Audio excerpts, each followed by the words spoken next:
어르신들은 그러세요. 예전에는 어디 가나 아기들 울음소리가 들려서 참 시끄럽다 이랬는데 언젠가부터는 그 시끄럽던 울음소리가 그립다. 안 들린다는 거죠. 그도 그럴 것이 여성 한 명이 평생 낳는 아이의 수 2024년에는 0.75명, OECD 국가 중에 가장 적었습니다. 한 명 이하로 떨어진 건 벌써 7년 됐어요. 그런데 올 들어서 반전이 일어났습니다. 출생아 수도 부쩍 늘고 결혼 건수도 부쩍 늘었다는 겁니다. 이게 어떻게 된 얘기인지 오늘 화제 인터뷰에서 짚어보죠. 서울대 인구정책연구센터 책임연구원 이상림 박사 어서 오십시오 네, 박사님. 안녕하세요. 느낌이 아니라 이게 통계로 잡힌 거네요. 네, 그렇습니다. 올 1월부터 9월까지 태어난 아기가 19만 1,000명. 이 추세로 12월까지 가면 어느 정도 될까요? 지금 이 추세가 약간 약해진 감도 잡히는데 네. 지금 추세면은 합계 출산율 0.8 그리고 출생아 수 한 25만에 근접하지 않을까 싶은데 약간 어. 밑으로 갈 가능성도 조금 있습니다. 25만 안팎 정도 네, 그럴 것 예상. 같습니다. 예. 여러분 2000년에 64만 명이 한 해 태어났어요. 뭐 그때에 비하면 많이 떨어진 거지만 64만 명 다음에 쭉쭉쭉쭉 떨어진 걸 생각하면 계속 떨어지기만 하다가 네. 지금 V자로 차고 올라갔다는 거. 치고 올라갔다는 게 의미가 있는 거죠? 치고 올라갔다로 볼까? 그러니까 예. 이게 약간 약해 가지고요. 우선 약해서. 예. 우리나라 2016년부터 예. 계속 내려왔어요. 거의 매달 전년도 동월 대비하면은 계속 떨어졌는데 예. 이게 2024년부터 반등세가 좀 나타나기 시작을 했고요. 음. 아직은 반등이라고 보기는 단정하기는 좀 힘든 상태인데 아. 감소세는 멈췄다. 요거는 확실히 얘기할 고 수 정도. 있겠습니다. 네. 계속 떨어지던 감소세가 멈춘 거다 정도. 아직 막 V자로 치고 올라갑니다까지는 아니지만 그렇게까지는 힘이 세지 않습니다. 그냥 내려가는 게 멈춘 것만 해도 감사하다 요 네. 정도 느낌. 네. 그런 거군요. 보니까 출생아 수뿐만 아니라 혼인 건수도 늘고 있어요. 네. 2024년 4월부터 지금까지 18개월 연속 증가가 맞습니까, 박사님? 18개월 연속 증가가 맞고요. 사실 그전에도 약간 단기적으로 오른 적도 좀 있었습니다. 그래서 어. 중요한 거는 이 예. 건수가 오르는 거는 두 가지 의미가 있는데요. 음. 우리나라의 90년대 초반생, 91년부터 한 98년생까지가 좀 사이즈가 좀 갑자기 좀 늘었습니다. 70만 명이 태어나서 아. 그 연령대가 지금 혼인기로 들어오는 게 하나 있고요. 예. 다른 것은 혼인에 대한 태도가 눈에 띄게 좀 좋아지고 있어요. 예전에는 결혼을 해야 한다, 결혼을 하는 게 좋다라는 게 미혼 여성들은 한 20대까지 20%까지 떨어지기도 했는데 예. 지금은 전체적으로 기혼 여성 포함해서 예. 한 27%, 20대는 27%, 30대는 한 31%, 아직 어. 낮은 수준이지만은 눈에 띄게 늘고는 있습니다. 혼인에 대해서 부정적으로 봤던 태도가 많이 약해지는 거는 아. 눈에 보이고 있습니다. 그렇군요. 그러면서 혼인 건수. 그리고 코로나 시기 동안 네. 또 결혼식 많이 못 올렸던 거 그게 이제 코로나 끝나면서 좀 미뤘던 결혼식이 늘어나고 있는 것도 있을까요? 예, 그게 사실은 추동인데요. 지금 출산율과 출생아 수가 늘은 이유가 무엇이냐 할 때 두 가지 이유를 주로 대요. 하나는 이제 그 사이즈가 는 코호트가 예. 출산과 혼인기로 들어섰다는 게 있고, 두 번째는 코로나 시기에 미뤘던 출산과 결혼이 재개된다라고 얘기를 하는데 네. 작년에 출산과 통계를 보면 좀 재밌는 게 있는 게, 이 미뤘던 출산이 재개되는 거라면은 통계 우리 출생 신고할 때 결혼 후 동거 기간을 적는 게 있습니다. 아. 그러면 이게 늘어나야 되잖아요. 미뤘던 사람들이 오니까. 예예예. 근데 이게 좀 줄었어요, 오히려. 3.7년에서 3.6년으로 조금 줄었습니다. 어. 이거는 뭐냐면은 우리나라 이제 코로나 시기를 자세히 봐야 되는데, 예. 우리나라 출산율이 아까 얘기했던 2016년부터 계속 감소를 하고 있었는데, 음. 사실은 2022년도 9월에 약간 반등이 나타납니다. 이게 음. 0.1% 정도 늘어나는데, 네네. 그러니까 저는 그걸, 그리고 그때 뭐 첫째 아가 많이 태어난다든지 그 출산율이 음. 오르려고 하는 신호들이 좀 있었어요. 그래서 음. 2023년도에는 출산율이 오를 거라 생각을 했는데 곤두박질을 칩니다. 왜 이쯤. 그래요? 왜 그러지? 저는 그냥 제가 잘못 봤나 보다, 너무 과도하게 예예예. 생각했나 했는데, 지금 예. 돌아와서 생각을 해보니까 예. 22년도, 그러니까 21년도부터 젊은 청년들이 네. 아이를 갖기 시작을 했어요. 그래서 음음. 22년도부터 하반기 태어나기 시작을 했는데, 22년도에 연초에 무슨 일이 있었냐면은 오미크론이 터집니다. 오미 아. 그러니까 이 코로나가 좀 안정되겠거니 하는데 예예예. 터졌고, 그다음에 집값 상승에 뒤이어서 전세가 폭등이 일어납니다. 또 아. 하나는 우크라이나에서 전쟁이 일어나요. 그러면서 그것도 영향을 줘요? 청년들이 미래를 굉장히 어둡게 보는 게 있어요. 단기적으로 와. 경기가 너무 안 좋아지니까 어. 그러한 것들이 복합되면서 네. 멈췄던 것 같아요. 근데 24년도에 출산율이 오르기 시작한 거는 예. 22년을 회복하는 느낌이 좀 있습니다. 근데 예. 요게 뭐냐면 굉장히 짧은 기간만 복귀를 한 거예요. 코로나 어. 긴 시간 2000년 20년부터 복귀한 게 예 아니라 예. 뭐 그러니까 좀 단기적인 반등세일 수도 있다라는 생각도 좀 듭니다. 알겠습니다. 제가 어떤 분들은 이제 이런 질문 주세요. 사실 저출산 뭐 저출생이 문제다, 문제다 하는데 노인 인구를 사회가 나눠서 부양을 해야 되니까 세금이 올라간다는 건 알겠다. 그래서 이제 문제인 건 알겠지만 사실 딱히 피부로 체감되는 불편함, 피부로 느껴지는 변화 이런 거는 모르겠다. 오히려 아기들 없어서 조용해서 좋은 거 아니냐 뭐 네.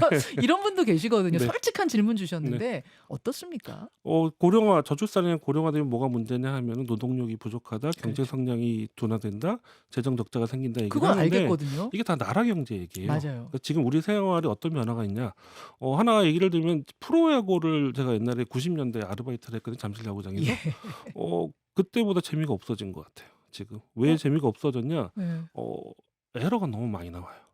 에러가? 예. 게임하다가 실수를 해 가지고 팽팽하던 어. 게임이 어처구니없이 무너지는 일이 너무 많아요. 그래요? 90년대, 2000년 초랑 비교해 보면 예? 요게 저출산하고 관련돼 있습니다. 그게 왜 야구하다 에러 나는 게 저출산하고 무슨 상관이에요? 근데 출생아 수가 줄어들면서 예. 야구단이 막 해체되고 있어요. 초등학교, 중등부터. 그러면서 선수 발굴이 좀 더뎌지고 있고요. 그다음에 와. 선수층이 두터워지지 않으니까 예. 예전에는 기본기를 많이 갖춘 다음에 출전할 수 있었는데 예예. 지금은 그전에 출전을 하고 또 기본기 훈련보다는 이기기 위한 테크닉 훈련 위주로 합니다. 그러다 보니까 에러가 많이 나오는 것 같아요. 많이 이거는 구기 되네. 종목에 전반적으로 나타나고 있는 현상이에요, 우리나라 구기 종목에. 야. 또 다른 예를 들어 예. 드리면요. 고령화가 진행이 되면 어떤 일이 일어나냐? 피가 모자라게 될 거예요. 피가 모자른다. 그 얘기는 헌혈하는 사람 수가 진다는 네, 그렇습니다. 피는 어. 인공으로 만들지도 못하고 국제 거래도 강력하게 규제되고 있어요. 그런데 음. 앞으로 고령화된다는 소리는 어르신들이 많아진다는 소리고, 이거는 수술을 받으실 분들이 많아진다는 소리잖아요. 예예. 수요는 굉장히 늘어납니다. 근데 공급하는 청년 수가 줄어들기 때문에 아. 피의 수급이 안 맞으면서 수술 날짜를 못 잡는다든가, 아니면 어떤 사고가 났을 때 제대로 어. 대처를 못 한다든가, 이런 일이 흔해질 수도 있습니다. 와 말이 되네요. 그러니까 네. 막 내가 세금을 많이 내야 돼. 뭐 사회 안전망을 네. 위해서 내가 이런 문제를 떠나서 피부로 와닿는 그런 우리 변화들 일상에 오고 있죠. 하나만 더 또 있어요? 말씀드리면은 예전에 2000년대 초반 생각을 해 보면은 예. 국밥집은요, 예. 다 앉아서 밥을 먹었어요. 그렇죠. 예. 지금은 예. 다 식탁으로 바꾸고 있습니다, 테이블로. 그러니까 이게 철푸덕 앉아서 먹는 네. 거, 의자 놓는 거. 네. 그게 무슨 상관이에요? 이게 이걸로 바꾸면은 바닥도 바꿔야 되고요. 테이블 돈도 더 들고, 또 손님이 의자 빼는 공간이 필요하기 때문에 손님도 훨씬 덜 받습니다. 예예. 근데 사장님들이 장사도 안 되는데 그렇게 하시는 이유, 예. 무릎이 아파서 그렇습니다. 무릎이 아파서? 예전에 손님들은 예. 20대, 30대, 40대였어요. 예. 지금 주 손님은 40대, 50대, 60대예요. 아. 실제로 그 인구가 제일 큽니다. 어르신들이 워낙 많다 네. 보니까 어르신들 취향으로 돈이 들어도 인테리어를 바꿀 수밖에 네. 또 없다. 하나는 노동 시장이 변하면서 재밌네. 예전에는 식당에서 서빙 보는 그런 예. 일은 젊은 분들도 하셨어요. 30-40대 여성분도 하셨는데 그럼요. 지금은 다 나이 드신 분들이 주로 하세요. 아. 그러니까 이게 앉았다 일었다 하면 노동 강도 훨씬 세지거든요. 맞네요. 그럼 임금을 더 줘야 돼요. 맞네요. 그런 사람 구하기도 힘든데 그럴 바에는 매출이 좀 줄더라도 테이블로 바뀌고 있는 거죠.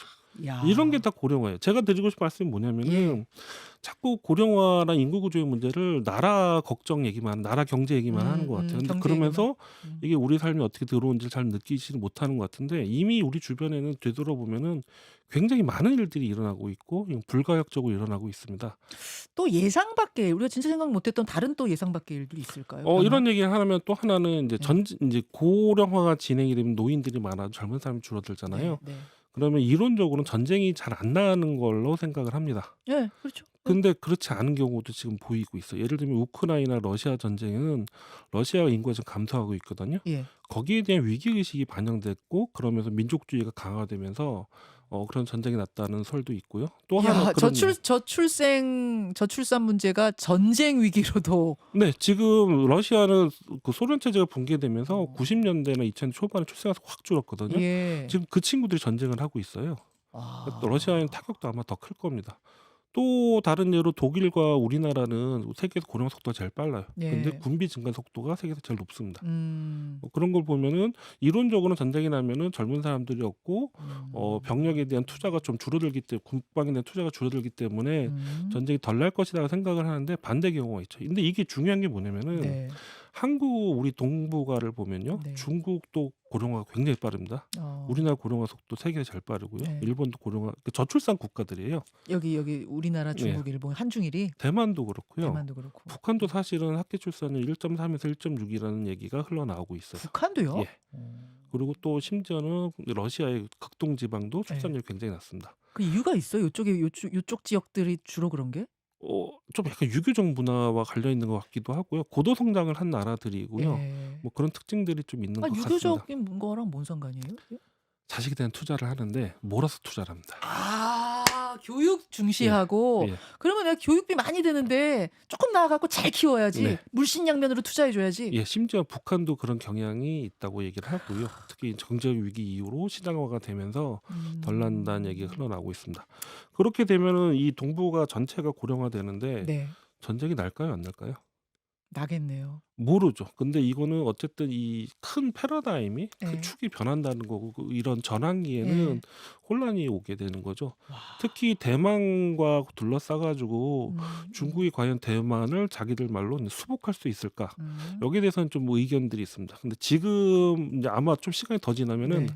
아예 불가능해질 것이다. 왜냐면은 고령화 너무 진행이 돼서 전쟁을 할 수 없는 나라가 될 것이다라는 소리가 있습니다. 여기까지만 들어도 그냥 경제적 문제를 떠나서 이 인구 감소라는 게 어떤 사회의 변화를 가져오는가를 여러분 좀 체감하실 수 있을 텐데요. 그래서 지금처럼 이 회복세 바닥치고 쭉 올라가는 걸 유지하게 하려면 절실한 건 뭐가 필요할까요? 청년들에게 믿음을 주는 게 가장 중요합니다. 지금 음. 단기적인 효과에만 연연하지 말고요. 예. 특히 지난 정부에서는 신혼부부를 타겟으로 해서 아이를 빨리 낳게 하는 정책을 했는데 예. 청년들이 믿음을 가질 수 있는 정책이 필요하고요. 두 번째로는 이 지난 그 코로나 재기로 보면 우리가 회복 속도가 짧습니다. 그러니까 지금 위기가 왔을 때 글로벌 금융 위기라든지 코로나 예. 사태라든지 청년의 출산과 혼인을 생애과정 이행을 좀 보호하고자 하는 사회적 책임, 그 문제 의식을 좀 가졌으면 좋겠습니다. 좋은 말씀입니다. 사실 말씀하신 대책을 어렴풋이 알아도 그걸 현실화하는 게 너무나 어려워요. 청년들에게 믿음을 줘라. 어떻게 믿음을 줄 건가? 이런 것들에 대한 연구, 그걸 하는 게 이상임 네, 박사님이시잖아요. 맞습니다. 예. 이제 우리가 이 문제의식은 다 같이 느꼈으니까요. 그 방법을 함께 좀 찾아나가는 이런 사회가 됐으면 좋겠습니다. 네. 박사님 오늘 고맙습니다. 네, 감사합니다. 김현정의 뉴스쇼는 시청자 여러분의 참여를 기다립니다. 구독과 좋아요, 댓글 잊지 않으셨죠? 알림 설정을 해두시면 평일 아침 7시 10분 실시간 라이브도 참여하실 수 있습니다.